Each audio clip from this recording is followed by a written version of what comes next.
દિવસો જુદાઈના જાય છે, એ જશે જરૂર મિલન સુધી. મારો હાથ ઝાલીને લઈ જશે મુજ શત્રુઓ સ્વજન સુધી. મુજ શત્રુઓ સ્વજન સુધી. દિવસો જુદાઈના જાય છે એટલે કે હવે આ ટાટ ટેટ અથવા આપણી જે નોકરી છે એના દિવસો હવે વીતતા જાય છે.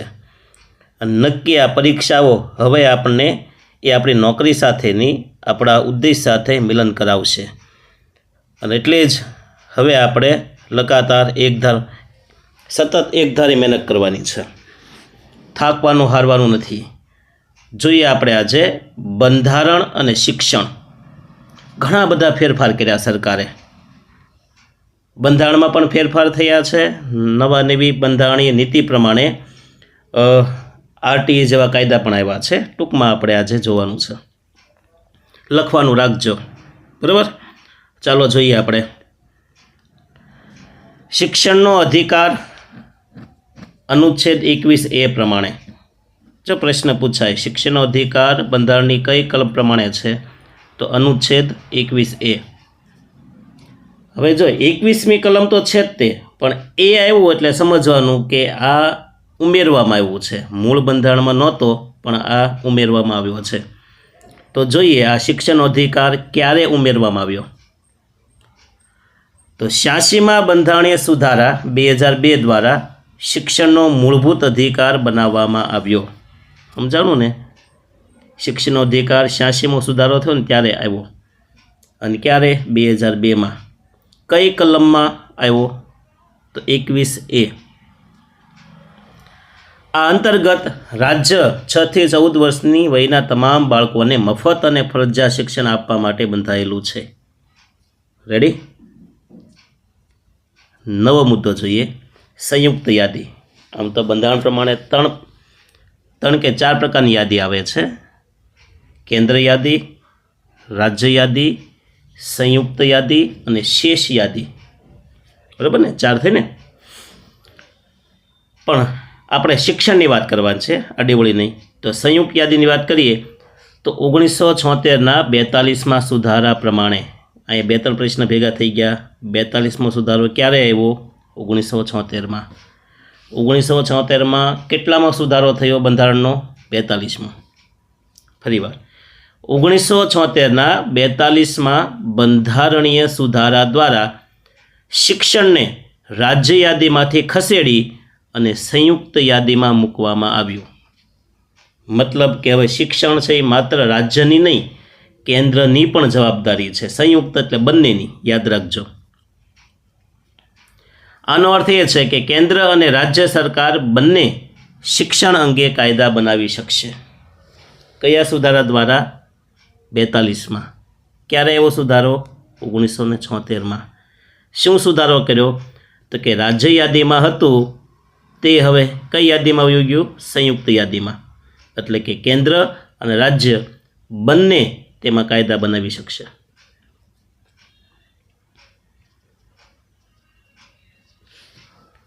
પછી લઘુમતીઓના શૈક્ષણિક અધિકાર. જો બંધારણ મુજબ, બંધારણની બહાર આજે બહુ જવાનું નથી આપણે. લઘુમતીઓના શૈક્ષણિક અધિકારો તો આપણે 2 કલમ છે, અનુચ્છેદ 29 અને 30. આ 2 કલમની વાત કરીએ. પહેલાં તો લઘુમતી કોને કહેવાય? તો કે જે ધર્મની સંખ્યા ઓછી હોય, 50% કરતાં ઓછી, એને લઘુમતી. ભારતમાં જોઈએ તો હિન્દુ સિવાયના બાકીના કોમના લોકો છે, ધર્મના લોકો, એ કેવા છે? લઘુમતીમાં આવશે. ઇંગ્લિશમાં કહેવાય તો માઇનોરિટી. અનુચ્છેદ 29ની વાત કરીએ આપણે. તો અનુચ્છેદ 29 એ દરેક નાગરિકને પોતાની વિશિષ્ટ ભાષા, લિપિ કે સંસ્કૃતિ જાળવી રાખવાનો અધિકાર છે. અને ત્યારે શક્ય છે એનું શિક્ષણ મળે. એટલે અહીંયા ઉલ્લેખ કરવો પડે કે અનુચ્છેદ 29 મુજબ દરેક નાગરિકને પોતાની લિપિ, ભાષા, સંસ્કૃતિ જાળવી રાખવાનો અધિકાર છે. મતલબ કે એ લઘુમતીનો શૈક્ષણિક અધિકાર થયો ને. 30મો અનુચ્છેદ 30 તમામ લઘુમતીઓને ધાર્મિક કે ભાષાકીય તેમની પસંદગીની શૈક્ષણિક સંસ્થાઓ સ્થાપવાનો અને વહીવટ કરવાનો અધિકાર છે. વાત થઈ શિક્ષણની. 29 મુજબ પોતાની ભાષા, લિપિ, સંસ્કૃતિ જાળવી શકે. 30 મુજબ પોતાના ધર્મ મુજબ, ભાષા મુજબ શૈક્ષણિક સંસ્થાઓ સ્થાપી શકે. આ 29 ને 30. હવે જે મૂળભૂત ફરજ અનુચ્છેદ 51A મુજબ, આમ તો મૂળભૂત ફરજો મૂળ બંધારણમાં 10 હતી, પછી 2002માં જે સુધારો થયો ને ત્યારે 11મી ફરજ ઉમેરવામાં આવી હતી. તો મૂળભૂત ફરજ જોઈએ આપણે અનુચ્છેદ 51A. બંધારણ મુજબ 6 થી 14 વર્ષની વયના બાળકોના માતા પિતા કે વાલીની એ ફરજ છે કે તેઓ તેમના બાળકને શિક્ષણની તક પૂરી પાડે. ફરજ છે, યાદ રાખજો. આ કાયદા કઈ રીતે આમાં કાયદો લાગુ ન પડતો, પણ ફરજ ગણાય, કરવું જોઈએ. ધાર્મિક શિક્ષણ પર પ્રતિબંધ અનુચ્છેદ 28 મુજબ. આવી કલમો બહુ પૂછાય. જાણતા અજાણતા 1-2 મુદ્દામાંથી આવી જાય તો બેડો પાર થઈ જાય. કશું જ એવું નથી દુનિયાની અંદર કે પેપરમાં ન પૂછી શકે. હવે આપણે દુનિયા આપણી છે, એટલે ગમે ત્યાંથી ગમે એવા પ્રશ્ન આવી જાય. જોઈએ આમાંથી કે ધાર્મિક શિક્ષણ પર પ્રતિબંધ મૂકી દીધો. કઈ અનુચ્છેદ મુજબ? 28. તો જે શૈક્ષણિક સંસ્થાઓ સંપૂર્ણપણે રાજ્યના ભંડોળમાંથી ચાલતી હોય, કારણ કે સરકાર શબ્દ કોઈ એક ધર્મને લાગુ ન પડે ને ભાઈ. સરકાર એટલે બધા ધર્મની એ પ્રોપર્ટી ગણાય, હક ગણાય, એટલે કોઈ એક ધર્મનું શિક્ષણ ન આપી શકાય એમ.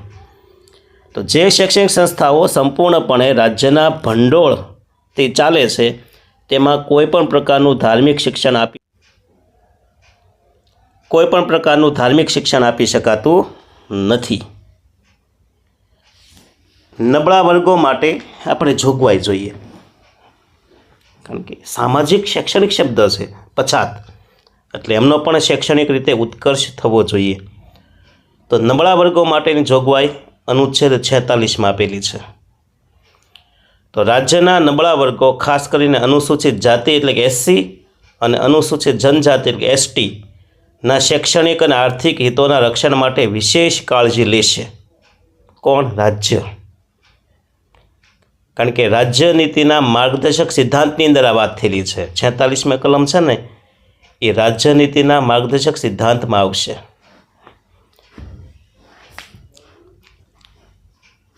ચૌદથી શરૂ કરીને 35 સુધીની કલમ છે ને, એ મૂળભૂત હક વિશેની છે. અને પછી 36થી શરૂ કરીને 51 સુધીની કલમ છે ને, એ મૂળ રાજ્યનીતિના માર્ગદર્શક સિદ્ધાંતમાં આવશે, ભાગ 4ની અંદર. તો હવે આ મુદ્દો ફરી વખત જોઈએ. આ રાજ્યને સૂચન કર્યું છે એટલે. તો નબળા વર્ગો માટેની જોગવાઈ સરકાર શું કરશે? રાજ્ય એમ.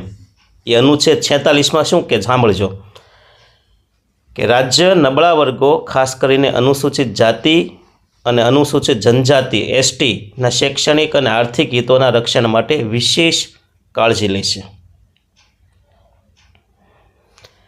હવે 86મો બંધારણીય સુધારો જોઈએ. પહેલાં તો એ 86મો સુધારો ક્યારે થયો? તો કે 2002માં. એક ઐતિહાસિક વળાંક કહી શકાય. આ સુધારો ભારત શિક્ષણ ક્ષેત્રે સૌથી મોટો ફેરફાર લાવ્યો હતો. તેણે બંધારણના 3 અલગ અલગ ભાગોમાં ફેરફાર કર્યા. 86માં સુધારો થયો ને, બંધારણની અંદર 3 જગ્યાએ સુધારો થયો શિક્ષણને લગતો. અનુચ્છેદ 21A ઉમેર્યો. 21 તો હતું જ તે, પણ સુધારો કરીને 21A, જેમાં મૂળભૂત અધિકાર બનાવ્યો છે શિક્ષણને. આ કલમ ઉમેરી શિક્ષણને મૂળભૂત અધિકાર બનાવવામાં આવ્યો. હવે રાજ્ય માટે 6 થી 14 વર્ષના તમામ બાળકોને મફત અને ફરજિયાત શિક્ષણ આપવું કાયદેસર રીતે અનિવાર્ય બની ગયું.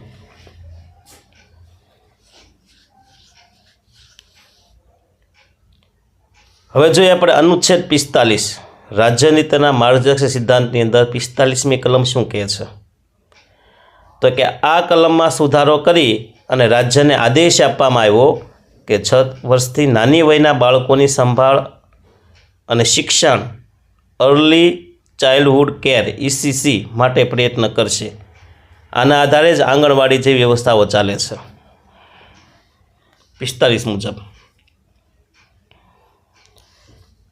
51A કે એટલે કે મૂળભૂત ફરજની વાત છે. જો 21A મૂળભૂત હક છે, પણ 51A એની અંદર કે એટલે સમજો કે છેલ્લી કલમ છે. ABCDEFGHIJK 9 ને 2 11 એટલે 11મો ફરજ છે. 11મી ફરજ 51K એટલે 11મી ફરજ. મૂળભૂત ફરજમાં દરેક માતા પિતા કે વાલીને એ 11મી મૂળભૂત ફરજ ઉમેરવામાં આવી કે તેઓ તેમના 6 થી 14 વર્ષના બાળકોને શિક્ષણની તક પૂરી પાડે.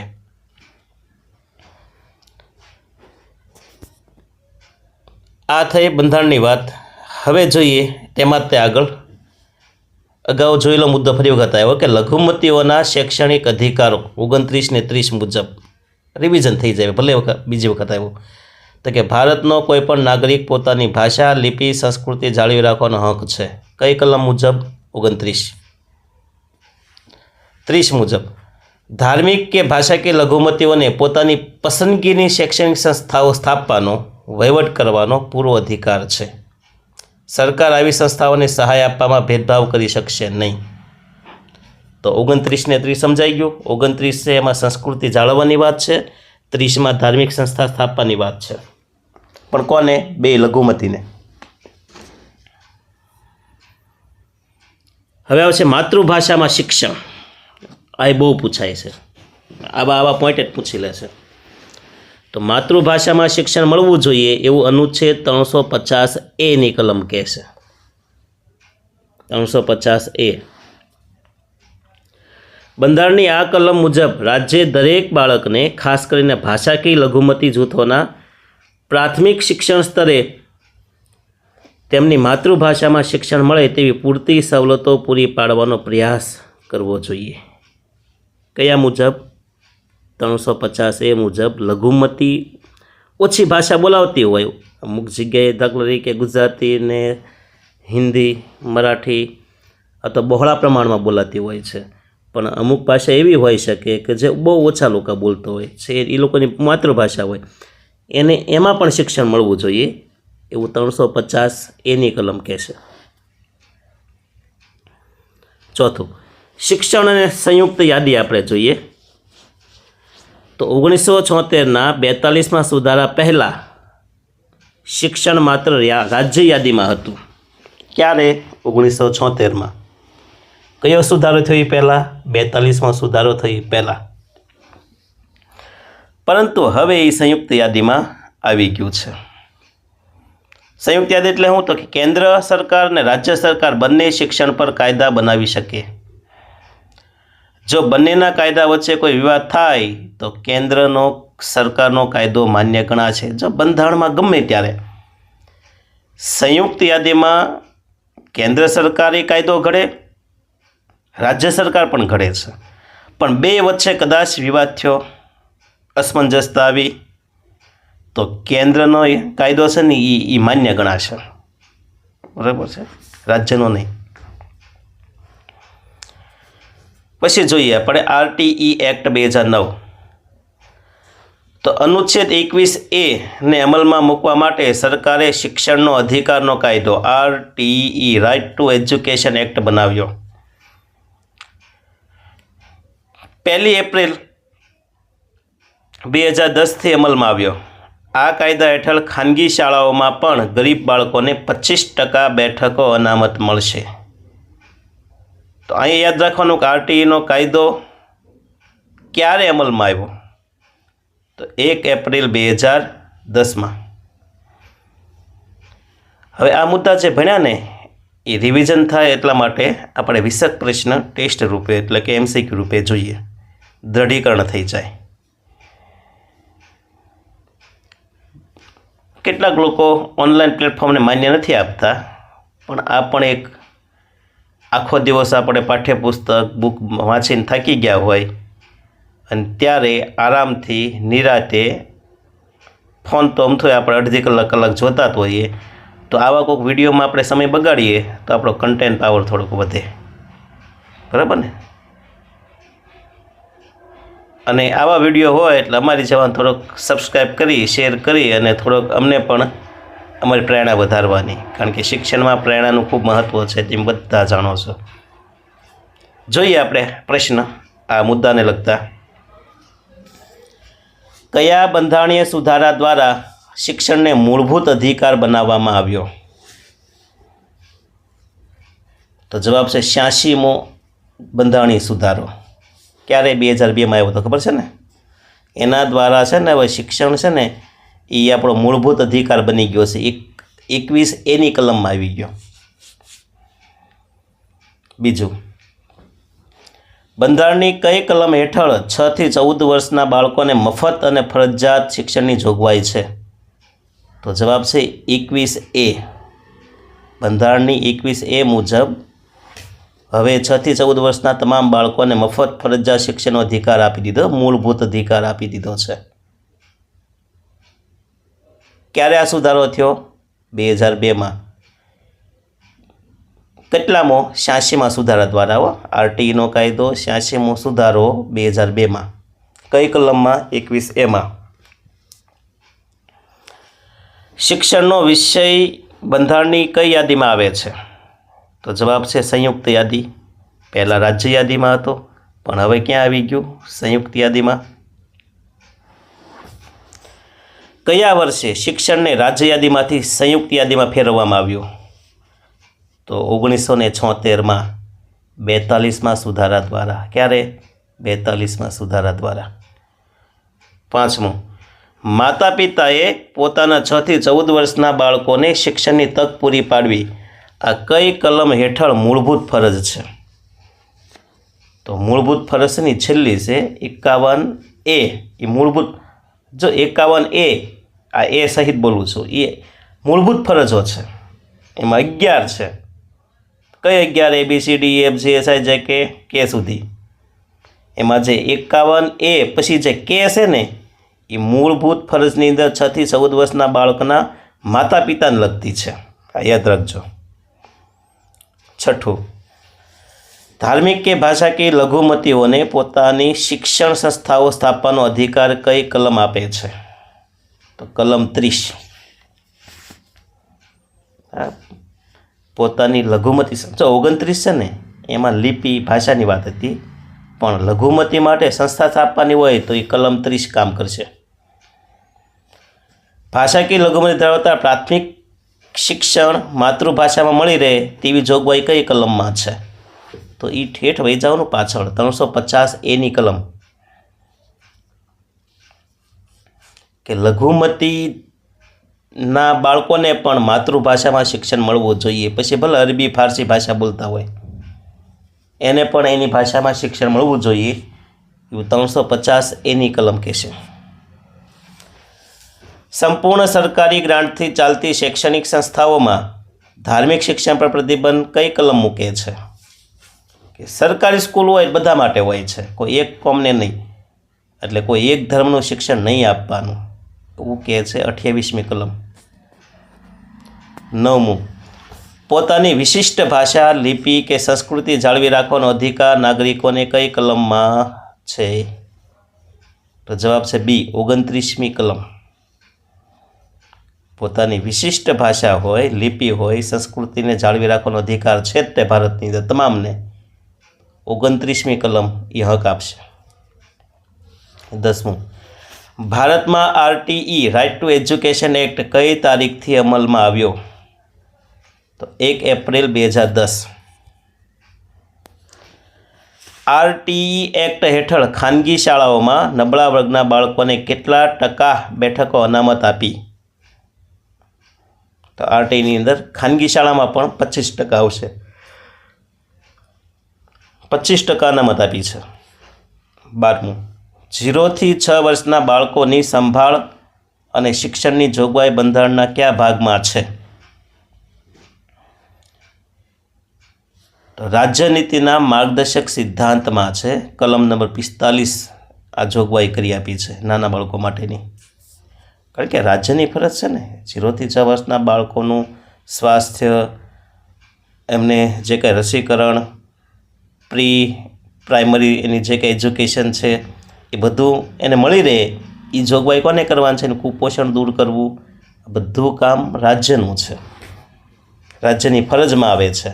એટલે રાજ્યનીતિના માર્ગદર્શક સિદ્ધાંતની 45મી કલમ આ જોગવાઈ કરશે. કઈ જોગવાઈ? તો 0 થી 6 વર્ષના બાળકોની સંભાળ રાખવાનું, મતલબ કે એમના માટે આયોજન કરવાનું કામ કરશે. અનુસૂચિત જાતિ એટલે કે SC, અનુસૂચિત જનજાતિ STના શૈક્ષણિક હિતોના રક્ષણ માટે કઈ કલમ છે? તો આ બંનેની વાત આવે એટલે આવશે 46મી કલમ. સ્ત્રી શિક્ષણ અને તેમના કલ્યાણ માટેના ખાસ કાયદા બનાવવાની સત્તા રાજ્યને કઈ કલમ આપે છે? તો જવાબ આવશે 15(3), કારણ કે સમાનતાનો અધિકાર આવે ને, 14, 15, 16, 17, 18 સુધીની કલમ છે, 15મી આવી જાય, એ સમાનતાનો અધિકાર છે. એટલે સ્ત્રીની વાત આવે એટલે સમાનતા આવવી જોઈએ. 15, બંધારણ મુજબ શિક્ષણ સંસ્થાઓમાં પ્રવેશ માટે કયા આધારે ભેદભાવ કરી શકાતો નથી? ધર્મ, જ્ઞાતિ એટલે કે ડી જવાબ આવશે. આપેલ તમામ કોઈ પણ ધર્મનું બાળક હોય, કોઈ પણ જ્ઞાતિનું હોય, કોઈ પણ ભાષા બોલતું હોય, એ બાળકને એડમિશન આપવાનું. ભેદભાવ નહીં કરવાનો. RTE 2009 કાયદા હેઠળ પ્રાથમિક શાળામાં વિદ્યાર્થી અને શિક્ષકનું પ્રમાણ કેટલું હોવું જોઈએ? તો 30:1, 30 બાળકો 1 શિક્ષક. શિક્ષણના અધિકારને મૂળભૂત અધિકારમાં સામેલ કરનાર ભારત વિશ્વનો કેટલામો દેશ બની ગયો? જો શિક્ષણને મૂળભૂત અધિકાર કહેવામાં આવ્યો, આવું કરનાર ભારત છે ને 135મો દેશ બની ગયો છે. મતલબ કે આની પહેલાં 134 દેશોએ સ્વીકારી લીધું કે શિક્ષણ મૂળભૂત અધિકાર છે. 18મું, RTE 2009 મુજબ બાળકોને કયા ધોરણ સુધી નાપાસ કરી શકતા નથી? નો ડિટેન્શન પોલિસી કહેવાય. તો જવાબ છે ધોરણ 8. નાપાસ જ નહીં કરવાના. કેન્દ્ર અને રાજ્ય બંને શિક્ષણના કાયદા બનાવે અને વિરોધાભાસ થાય તો કોનો કાયદો ચડિયાતો ગણાશે? મોટા હોય એટલે કે કેન્દ્ર સરકારનો, કેન્દ્રનો. અને છેલ્લું, વર્તમાનમાં નવી શિક્ષણ નીતિ NEP 2020 ન્યૂ એજ્યુકેશન પોલિસી એ કેટલા વર્ષ જૂની શિક્ષણ નીતિનું સ્થાન લીધું? તો જો અત્યાર સુધીમાં 3 શિક્ષણ નીતિ આવી. પહેલી આવી ક્યારે? 1968માં, બીજી 1986માં, અને પછી આવી 2020માં. તો 2020માંથી 1986 બાદ કરો એટલે જવાબ આવે 34. એટલે ડી જવાબ આવશે 34 વર્ષ. કે નવી શિક્ષણ નીતિએ ઓલી જે જૂની શિક્ષણ નીતિ હતી એનું સ્થાન કેટલા વર્ષ પછી લીધું? તો 34 વર્ષ પછી. તો જો મજાના મુદ્દા હતા, આરામથી થઈ જાય, કશું અઘરું નથી. એકવાર મનમાં જે નક્કી કર્યું છે બસ પછી પૂરું. આભમાં કે આકાશમાં કોઈ કેડી નથી, પણ એનો મતલબ એવો નથી કે ત્યાં કોઈ સફર ખેડી નથી. બસ આપણે તે એ અજાણી જે દુનિયા છે આપણા માટે, મતલબ કે આ ટાટની પરીક્ષા, શિક્ષક બનવું આપણા માટે અજાણ્યું છે. ત્યાં જઈને આપણે સફર ખેડવાની છે, આપણે મંજિલ સુધી પહોંચવાનું છે. અને અમારી જેવા ઘણા બધા શિક્ષકો તમારા સપોર્ટમાં છે. તો આજે આપણે જોયું નવી પદ્ધતિ પ્રમાણે, એટલે કે 7-8 મુદ્દા અને એમના 20 પ્રશ્નો. હજી પણ આ રીતના મોસ્ટ IMP પ્રશ્નો હું લઈને આવીશ તમારા માટે. મારા માટે એક જ કામ કરવાનું કે વિડીયો ગમ્યો હોય તો લાઈક કરવાનું, એક સબસ્ક્રાઈબ કરવાનું અને તમારા મિત્રો સુધી પહોંચાડવાનું. જો ધર્મનું કામ છે, સેવાનું કામ છે, એટલું તો થાય. મને ખબર છે કોમેડી વિડીયો હોય, બીજા કોઈ વિડીયો હોય, વલ્ગર વિડીયો હોય, એ લોકોનો વ્યૂ વધારે મળતા હોય છે અને અમારી જેવા શિક્ષણ સાથે જોડાયેલા લોકોને વ્યૂ સબસ્ક્રાઈબર ઓછા હોય. પણ તમારી જેવા 2-3 સમજદાર મળી જાય તો અમારું ગાડું ચાલ્યા કરે. સમજી ગયા ને? તેજીને ટકોરો. સારું, અસ્તુ. ફરી મળીશું નવા કન્સેપ્ટ સાથે. આ જ રીતના હવે પહેલાં આપણે મુદ્દા ભણીશું અને વળી પાછળનું રિવિઝન થાય એટલે આપણે ટેસ્ટ રૂપે પાછા મુદ્દા સોલ્વ કરીશું. મજા આવે તો યસ ઓકે લખી અને એકવાર મને જાણ કરજો. ફરી મળીશું આપણે નવા લેક્ચરમાં. ત્યાં સુધી બધાનો દિવસ શુભ રહે, જીવન સારું બને એવી શુભકામના. અસ્તુ.